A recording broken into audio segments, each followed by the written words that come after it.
Help. Well, I think the main thing that keeps me going is there are certainly bad days. I'm not gonna lie.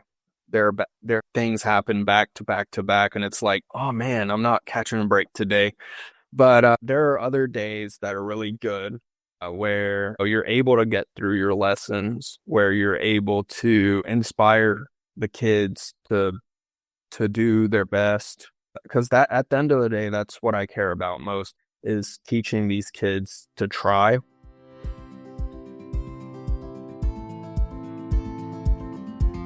Hey there, fellow educators, and honestly, anyone who's ever wondered what would happen if we actually listened to teachers for once. I'm Leah Cleary, and this is If Teachers Ruled the World. You know, after 25 years in the classroom, I've learned that teaching isn't really about having all the answers. It's about being brave enough to ask the right questions, and maybe, just maybe, admitting when we have no idea what we're doing, which, let's be honest, happens more often than we'd like to admit. So grab your coffee, or whatever, and let's talk about the real stuff, the messy, imperfect, sometimes beautiful reality of what it's like to shape young minds while trying to keep our own sanity intact.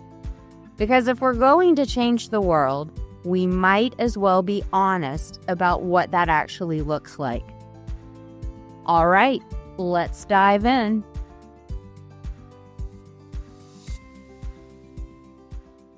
Hey everyone, welcome back to If Teachers Ruled the World, the podcast where we give teachers the mic to talk about what they would actually change if they had the power.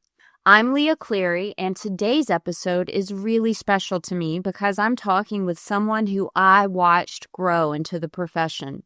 Kevin Romero was my student teacher during the 2021 to 2022 school year. That incredibly challenging year when we all returned to full-time, in-person learning after the pandemic shut down. And now he's teaching middle school social studies and thinking deeply about the systemic barriers that keep his students from thriving. When I asked Kevin what law he would pass if teachers ruled the world, he didn't hesitate. Medicare for all, universal health care. And I'll be honest, that's not a typical education policy answer, but as we dig into this conversation, you're going to hear why Kevin sees healthcare access as fundamentally connected to what happens in his classroom every single day. We're going to talk about what middle schoolers need that they're not getting, why this is such a mentally taxing time to be a history teacher, and how the connection between employment and health insurance is impacting students in 2025. So let's get into it. Here's my conversation with Kevin Romero about student health, middle school realities, and why universal health care matters for learning. Hey, Kevin, I'm really glad you're here today. Hi, Leah. It's a pleasure to join you as well today. Yeah, it's been a while, hasn't it? Let's with you. For sure. Kevin, we do have a little bit of a history, don't we? Yes, we do. Yes, I was your student teacher a few years ago. And that was during a crazy time. Yes. That was the 2021 to 2022 school year, wasn't it? Yes, it was. So we were just coming off of the hybrid. We were still going into, not quarantine, but I remember school shut down a couple of times because of outbreaks. Oh, absolutely. Yeah. Yeah, that was a wild time to be teaching for sure. You kind of had trial by fire with that because kids were still in the quarantine mode and they were coming back to school, and I just remember tensions were really high and it was just a crazy, crazy time. Absolutely. You stuck with it. I'm really glad about that. And now you are teaching middle school social studies, right? Yes, ma'am, I am. What grade? I teach 6th, 7th, and 8th grade social studies for middle school, so it's a lot, but I love it. A lot. Yeah. I'm glad you love it. I did teach middle school for 2 years, but I only taught 8th grade, so I don't have experience with those 11-year-old kids.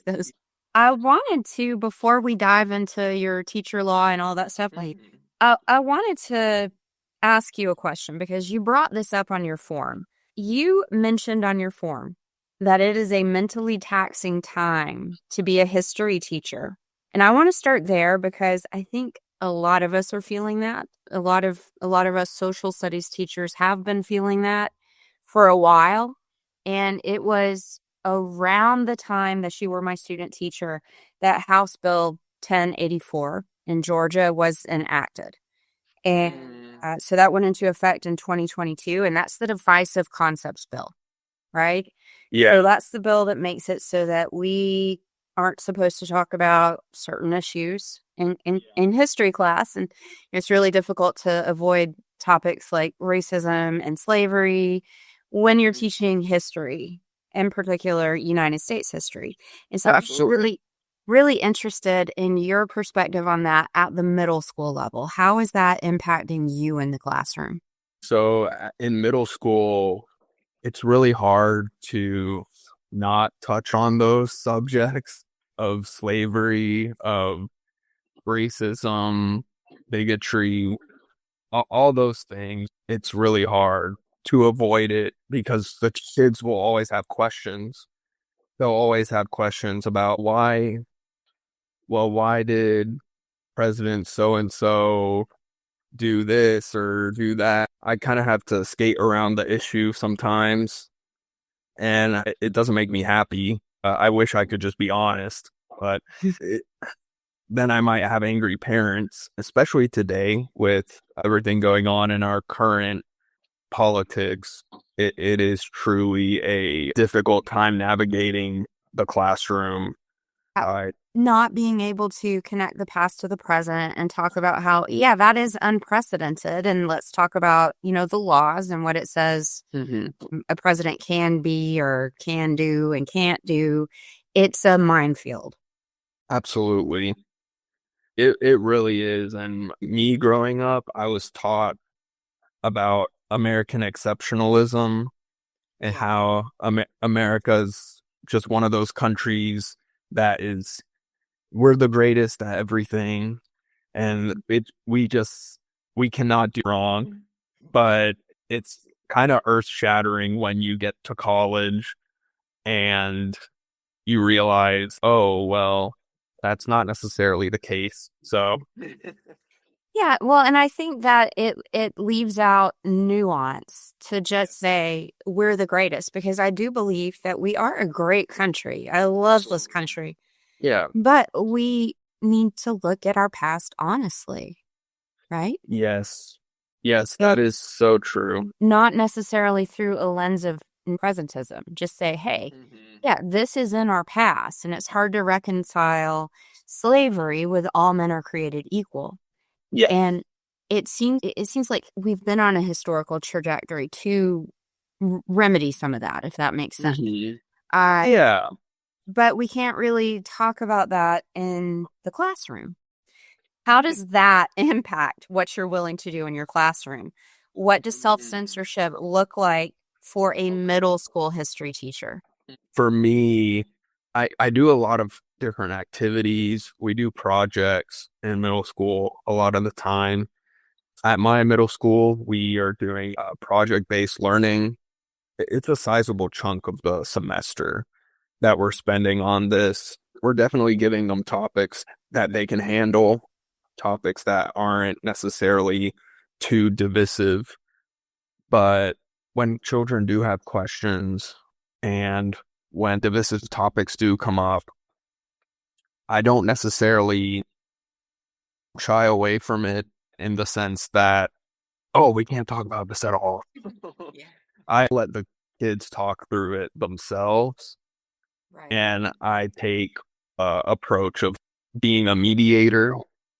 I do know that in my 7th grade social studies class, which discusses the Middle East, Africa, Asia, we did discuss a lot of Israel and Palestine earlier in the year. That is such a huge issue that we're witnessing in real time. And I wouldn't feel right about just completely ignoring it. And it's in the standards too that we're supposed to discuss it. Yeah, it is in the standards. It is in the standards. Hard to discuss the history of it without bringing up the present. Absolutely. Yeah.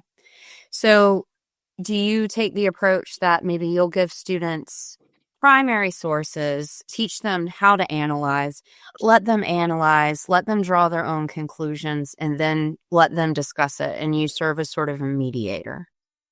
Yes, I do give them primary sources. I do have them write a lot. I have them write essays, and they hate that because they're like, we were just in ELA and we were having to write in that class. And well, welcome to another humanity. Yeah, they don't realize that history is a humanities. absolutely. They think it's a social science, and it's not. You have to write. Yeah, absolutely. And Part of doing history. oh, absolutely. And it's not like I'm requiring them to make this magnificent 10-page essay. I'm literally having them write at most 5 paragraphs. And a lot of these kids, they can knock it out within an hour. But some of them, it takes them a lot longer to think through it. Yeah, well, and that's one of the most important historical thinking skills, argumentation. You have to be able to take a stance, and then you have to be able to acknowledge the counter stance. Yes. And you have to be able to support your stance with evidence and analysis. And I'm really glad to hear that you're doing that in middle school. I want to transition here to your education law. I really wanted to address teaching history in this moment because you did put that on your form, and that's something that we're all dealing with. But now we're going to get into, it's really difficult.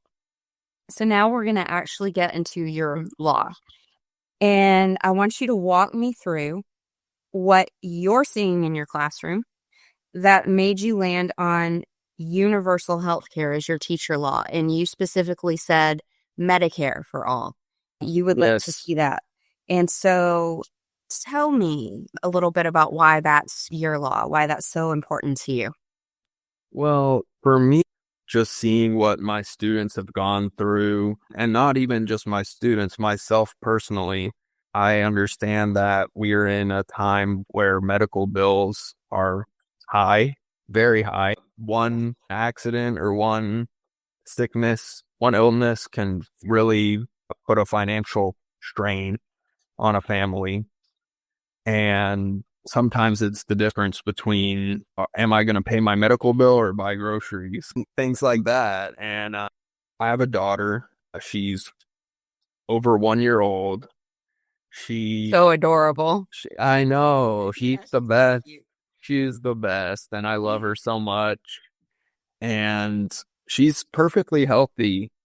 However, she does need a small procedure, ear tubes, so that she won't get any more ear infections. Because ever since we took her to the daycare, she started having ear infections. Mm-hmm. Your wife is a teacher too, isn't she? Yes, she is. Yeah, that's so very cool. Yeah, my wife teaches kindergartens. So, yeah, I know. I never do math. Yeah. Oh yeah, it takes a lot of patience for sure. So your daughter's procedure is going to be pretty expensive, even with insurance. Even with insurance, it's gonna be quite expensive, and it makes families make hard decisions. Am I going to spend all this money to make my child's life better, or am I gonna hold on to this money in the case that I need it in the future? You know what I'm saying? Because you never know what's corner. That's the scary part. What about children? I feel like internalize that. Like we may think, and this is going on in our students' homes. We may think that we're discussing things like this in private, but they hear us, or they pick up on something. And Maslow's hierarchy of needs, if you're concerned about the basics, you're not going to be in a place where you can actually learn. Yeah. Absolutely. And I've witnessed that firsthand in my classroom. Can I'll you have give me kids. an example of that? No names, obviously, or you could Yeah. pick up a name, but I'd Yeah. love to hear a story about that. Oh, yeah. Well, specifically regarding food, I have a lot of kids who will come in saying, well, I haven't eaten breakfast. Can I eat something? Sometimes if a child hasn't eaten, they might be starving. They might be really hungry. And in that case, they won't be able to learn. They won't be able to focus on their work. And I have seen several students get hurt while at recess, for example. My middle school is a bit different in that we let them have recess. That's great. I think all little Yeah. schools should. I know. It's truly amazing. We give them 30 minutes of recess a day. And I have seen students get hurt. I can only imagine how expensive it is for their parents to get them treatment for that, whether it's a broken arm or a twisted ankle or what have you. And those are the unexpected costs, like you said, that parents incur.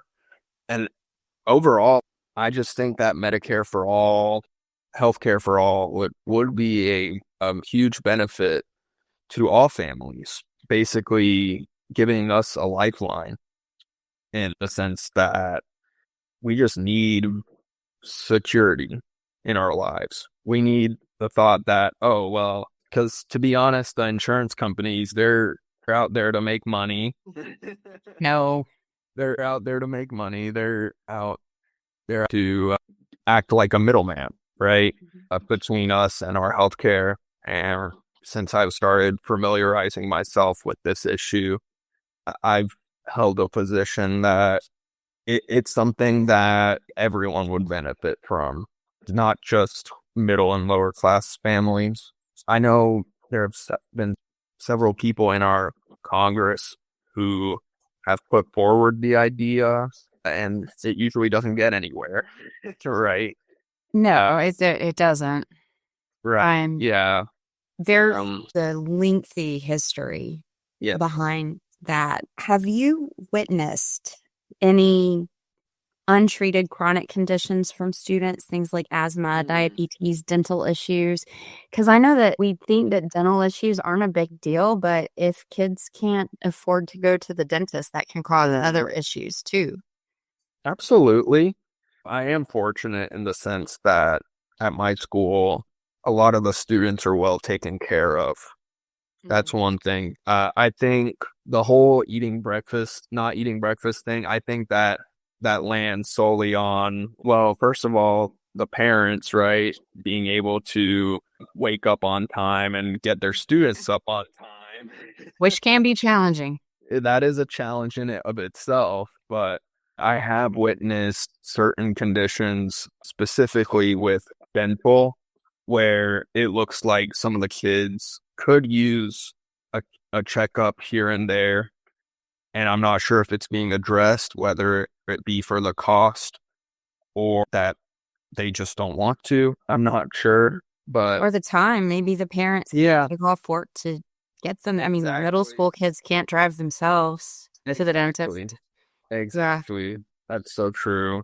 I was fortunate in that I always had my needs taken care of. When I needed braces, I got braces. And when I had to go to the dentist, my parents would take me to the dentist. But like you said, not all families are in the position where they can take off work to take care of these basic needs. And not all of them have insurance. I mean, I've taught at Yes. I'm going to say, I've taught at schools with higher free and reduced lunch rates than the current Yes. school where I am. Schools who had a rather large impoverished population. Mm-hmm. And it's really pronounced there. You talk about the breakfast thing. Sometimes Yeah. if we had a late bus and kids would come in and they only ate at school every day, and that would be Mm-hmm. breakfast and lunch at school. And so if the bus Wow. was late and they've already stopped serving breakfast, Or if they're able to get it at the last second and then they have to eat it real fast or throw it away because they can't take it out of the cafeteria, that's problematic. I feel like for students in that position, when their family is just struggling to survive, that they don't have health care. If you take a look at, let's see, I pulled it up just a second ago because we're looking at Medicaid expansion, which was adopted in 41 states, including Washington, D.C., but it was not adopted in 10 states. And Georgia is one of the 10 states that Medicaid expansion was not adopted. And so we do very much have students in that position. Yeah. And if you take the next leap, it's not difficult that these uninsured kids, they're not getting chronic conditions treated. They're not getting mental health challenges addressed. And that's a huge thing. That is. I didn't mention how I have witnessed children having difficult time navigating themselves, mentally speaking.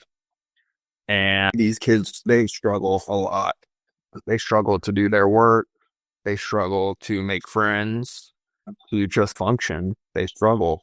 And the thought that maybe they might not be getting the help they need due to cost and due to access, that's a problem for me. Yeah. Because mental health, it is one of those issues where untreated, it could lead to really bad things happening. And even people underinsured people. So maybe some people have some medical insurance, but they're underinsured and they maybe have to pay for the mental health treatment out of pocket. That gets really expensive. It does. It does. As someone who has a first-hand experience dealing with all those things, it isn't cheap. And hopefully in the future, we can start to address the gaps in coverage. Major issue that people have with it is the affordability, right? It hasn't been refunded. Well, there are a lot of different things I'm sure we could do. We could be a little bit smarter in how we spend in certain areas. And those who know me, they know what I'm talking about. I do think it's a possibility. It's just a question of the will to do it. And of course, this is my perfect world scenario, is that yes, we would have Medicare for all. Everyone would have the same access to the best healthcare and mental health care as well. And public education comes out of a thought that everybody's entitled to free and public education, and that you're actually serving our nation by giving it an educated citizenry. We have never adopted that attitude toward healthcare in this country. Absolutely. And there are there are very clear historical reasons why. Actually, I might do an episode about that as my policy episode, because I do one policy episode every month, because we really don't have a ton of time to get into that now. I mean, we don't see healthcare as an entitlement. Yeah. But we see education as one. That is truly sad to think about, because without one, you can't have the other, right? Maslow's hierarchy of needs, right? Yep. We all learn about that in school, but if your basic needs aren't satisfied, you can't learn. No. So my question now, you're working with 11 to 13-year-olds. That is very different from what you did during your student teaching. Obviously very different from what I do right now. So this is a huge developmental stage. Yes. What health support do you think middle schoolers need that's different from what high schoolers need? That's a great question. They need more knowledge, honestly, on how to handle the changes that they're going through with puberty. I've definitely witnessed a lot of things that students have told me. There are things they're unsure of, and they might be getting wrong information too. No, not on TikTok. They're not going to get wrong information. Yeah. Oh yeah. We need to make sure that they're learning the right things and not seeking bad advice in terms of how to be healthy.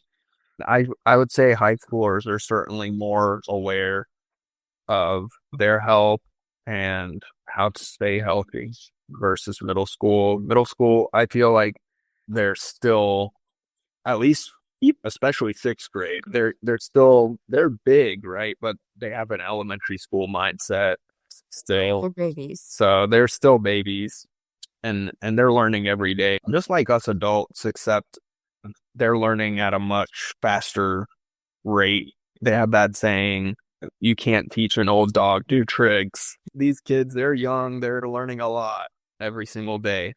What do you mean by that? I feel like it is partially having to do with how they've grown up with screens, iPads, TVs, all that. I mean, I grew up with a TV, right? But I think the constant stimulation of like these boys, they cannot stop gaming. They cannot stop. They need to be consistently engaged with something. They're never bored. No, and that's not a good thing. It's not. We need to learn how to become bored.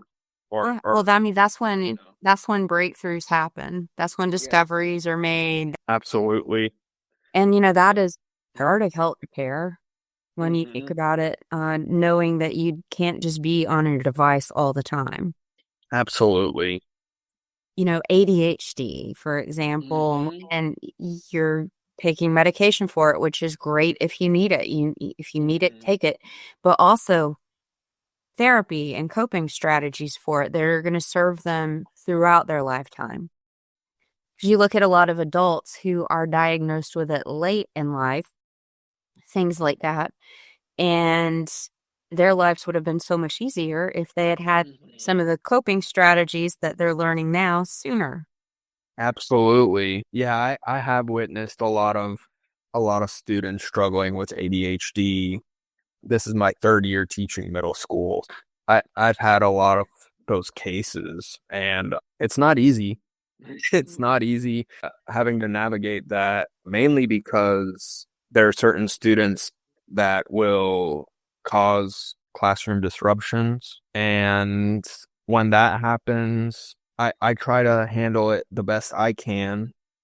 But it gets to the point where even other students will be like, "Hey, what the heck's going on? Why are you acting like this?" And Why are you out of your seat roaming around? We're all trying to have class. yep, absolutely. And, I've had to tell some students, "Hey, stop telling other kids what to do. That's my job." Self-control. Absolutely. I have seen a lot of impulse control issues for sure. But trying to navigate that has been difficult, but at the same time, you have to learn your students and you have to just develop these strategies, these coping strategies for them or help them develop those coping strategies. That way they can function throughout the class.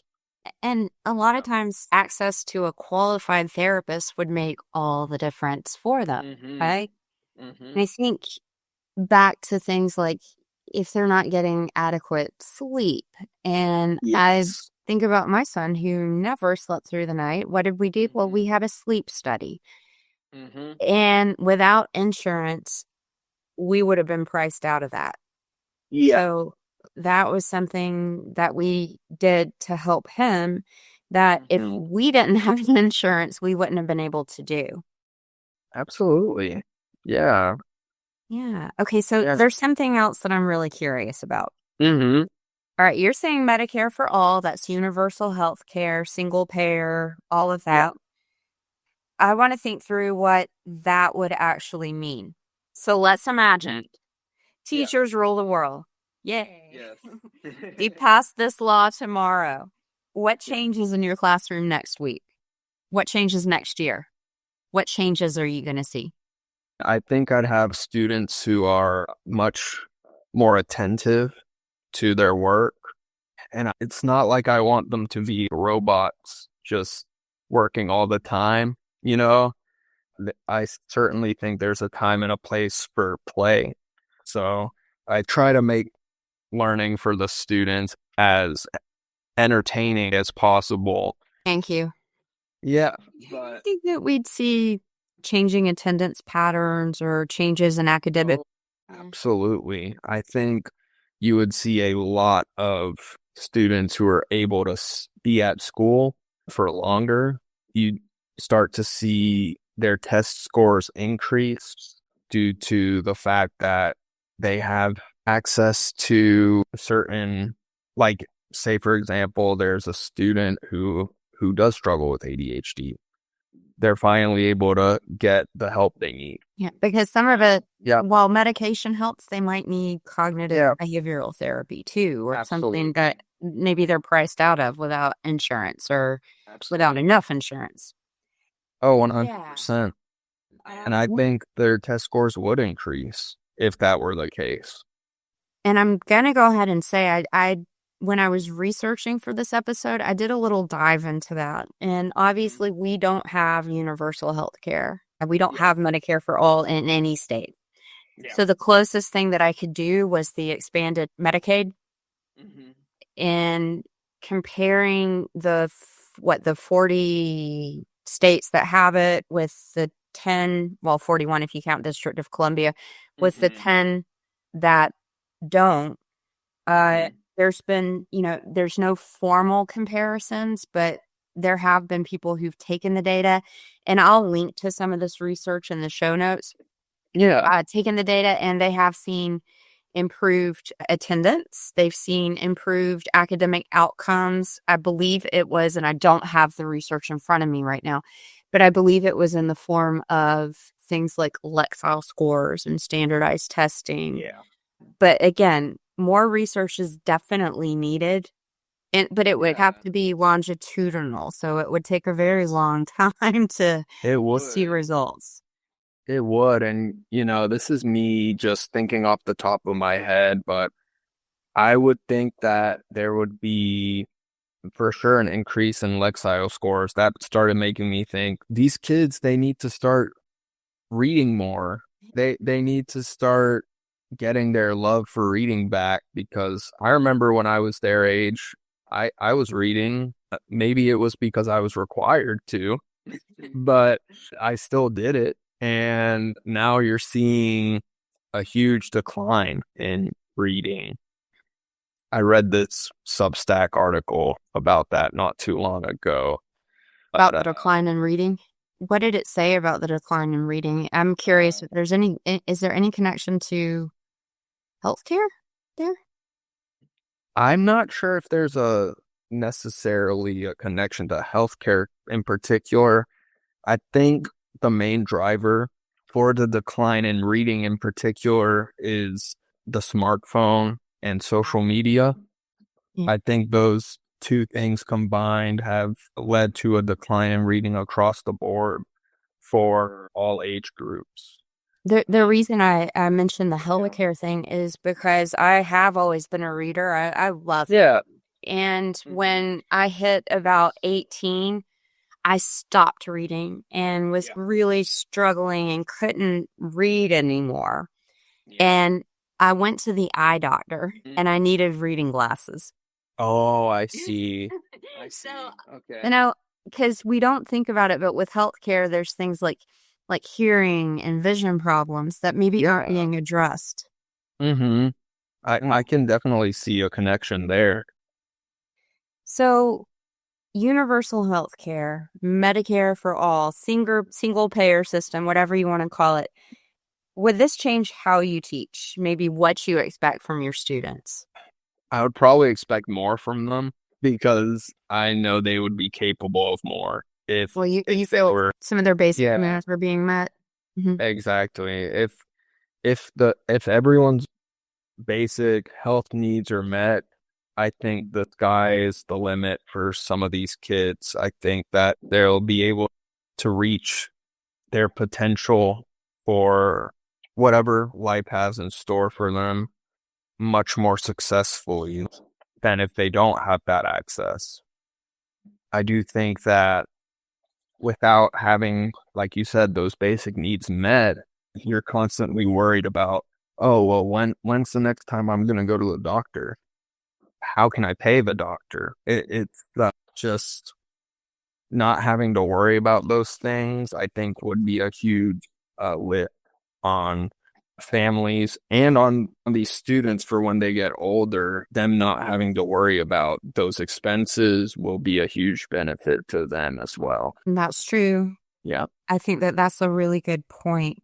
You know that as educators, we often disagree with one another. Yeah. A lot of times they seem on social media, oh, teachers are all the same and they all think this, a bunch of whatever, liberal, whatever. But we know that not every teacher would agree with this approach, right? Yeah. So how would you respond to colleagues who think healthcare should stay private? Oh, okay. Well, one thing I would tell my colleague if they wanted it to stay private is that these private companies, above all else, the thing they're seeking is profit. So in my head, I'm thinking, well, all you're thinking about is how much money you can make.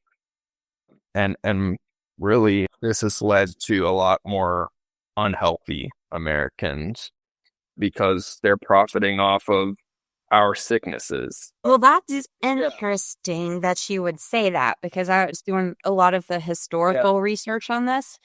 And one of the biggest groups back in, I think it was 1915, that was when it was first posed, was lobbying and lobbied strong against universal health care or doctors because they were afraid of losing their status and their income.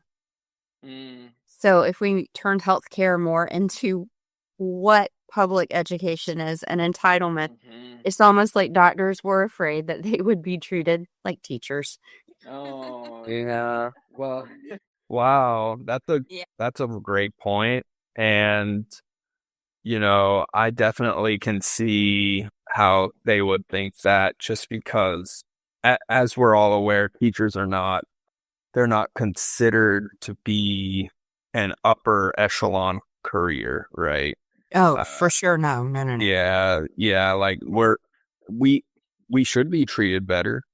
I think so. So, teacher, I agree. We should be treated with more respect, but that's just not the case right now. And we're offering an entitlement service, right? As public educators, and it's just like with doctors, right? You go to the doctor.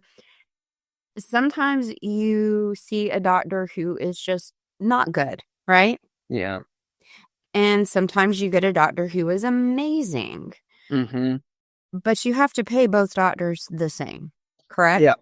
And so you're going to vote with your feet. You're going to go to the amazing doctor, right? If you can get on as a patient with that amazing doctor. Yeah.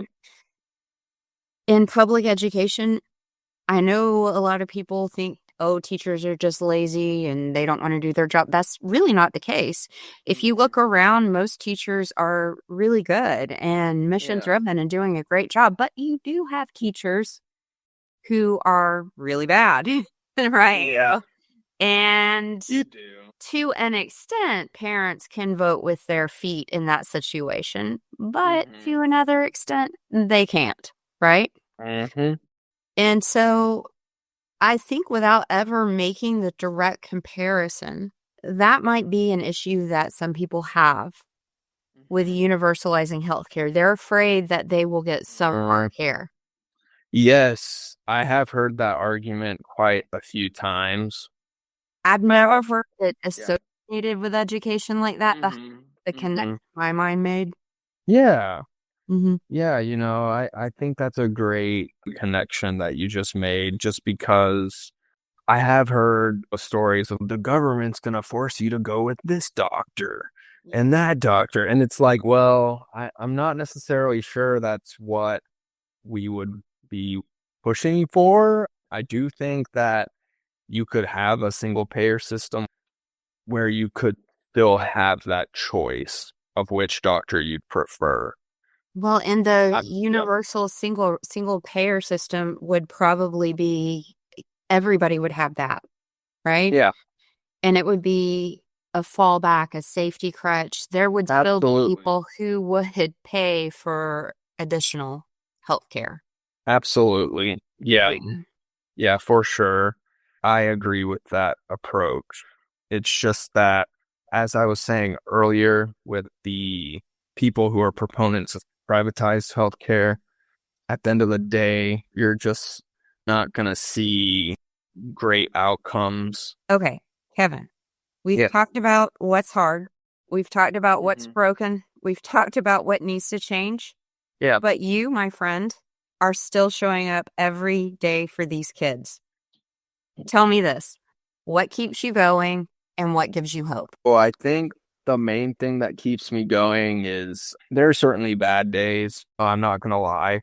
There are days where it's like things happen back to back to back, and it's like, oh man, I'm not catching a break today. But there are other days that are really good, where you're able to get through your lessons, where you're able to inspire the kids to do their best. Because that, at the end of the day, that's what I care about most, is teaching these kids to try and to think critically about the world around them. I think that is, as a social studies teacher, that is something that I'm very much a proponent of, teaching these students the critical thinking skills. I think the thing that gives me hope is that these kids, they are exceptional. They're very smart. They need to be led in the right direction. Just looking out for certain things, not falling into peer pressure, following the golden rule. Yeah, Absolutely. they are the future, right? So I would hope that they are creating a future that's beneficial to everyone. So that is my hope right there. That's the big one. Yeah, that is the big one, that they will create a world that's safe for all of us to be in. Kevin, I have one last question for you. Mm-hmm. Okay. You started during a pandemic. Yeah. You were just coming off of that pandemic. Yeah. You're teaching during a really hard time for history Mhm. teachers. Why are you still here? So I am still here mainly because I enjoy it. I do enjoy what I do. I think I have a great job, a job that puts food on the table for my family. And without this career, I would be probably miserable working at a Home Depot, like what had happened in the past. Didn't like that job. I didn't like it. I feel blessed that I get to work with students every day. And not only that, but I think having breaks as well, it's a huge deal, like way bigger than a lot of people make it out to be, because a lot of these corporate office jobs, they don't have breaks and they get burnt out so quick. And if I was teaching year round, I think I get burnt out too. But Yeah. we have these breaks built in to kind of recharge and prepare ourselves for the next group. That's another big reason as to why I stay, for sure, is just being able to spend that time with my family. That's an amazing thing. Yeah. That Yeah, is. absolutely. And something that a lot of people also don't know is that we're not paid for any of the time off. We have a 10-month salary, Yes. and the counties tend to spread that over 12 months. They do. So Absolutely. we are not paid for the time Yeah. that we're not working, Yeah. Yeah. but we're often right. working on the time that we're not paid.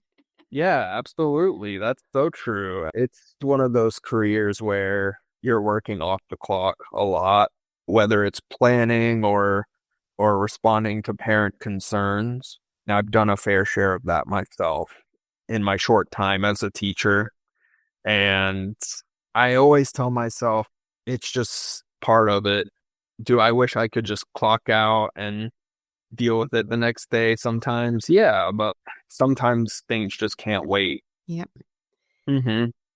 Well, all right, Kevin, it was so great to talk to you, and I'm glad you're doing so well, and I'm glad that baby is doing so well. And Yes. you have a fantastic week. Thank you. You too, Leah. Thank you. That was Kevin Romero, middle school social studies teacher and my former student teacher, talking about why he believes universal health care would change what's possible for his students. I want to sit with something Kevin said for a minute. He talked about watching kids come to school dealing with health issues that are going untreated, not because their parents don't care, but because accessing health care is complicated, it's expensive, and it's often tied to employment in ways that leave families in impossible situations. And he's seeing this at the middle school level, when kids are at such a critical developmental stage. Whether or not you agree with Medicare for All as the solution, I think we can all agree on this. When students can't access basic health care, it absolutely impacts their ability to learn. And teachers see that every single day. Here's what I keep thinking about from our conversation. We decided as a country over 100 years ago that public education was so important that every child deserves access to it, regardless of their family's income. We made it an entitlement. We fund it through taxes. We require it by law. But we never made that same decision for health care. So the question Kevin is really asking is, does that still make sense? If we know that health impacts learning and learning impacts the child's entire future, shouldn't we be thinking differently about access to health care for kids? I don't have the answer, but I'm grateful to Kevin for being willing to put this question out there, to share what he's seeing in his classroom, and to remind us that teaching is never just about what happens inside the four walls of a classroom. It's about all the systemic things that students carry with them when they walk through the door. Before we go, I want to acknowledge something else that Kevin mentioned at the beginning of our conversation, that this is a really hard time to be a social studies teacher. If you're a history teacher listening to this, navigating the political tensions around what you teach and how you teach it, just know that you're not alone. Kevin feels it too. I feel it too. And you're doing important work. I'll see you next Tuesday in the same place. If there's something you want me to talk about, send me a message. You can find me on my website at leahcleary.com. And if this episode resonated with you, please share it with another teacher.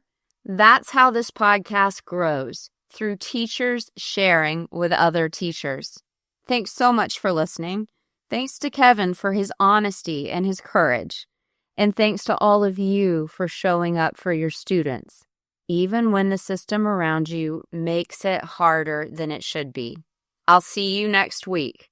Until then, take care of yourselves, because remember, you cannot pour from an empty cup. That's it for this week on If Teachers Ruled the World. Be sure to subscribe, share with a teacher friend, and join the conversation at leahcleary.com. Until next time, keep ruling your classroom and rewriting the rules.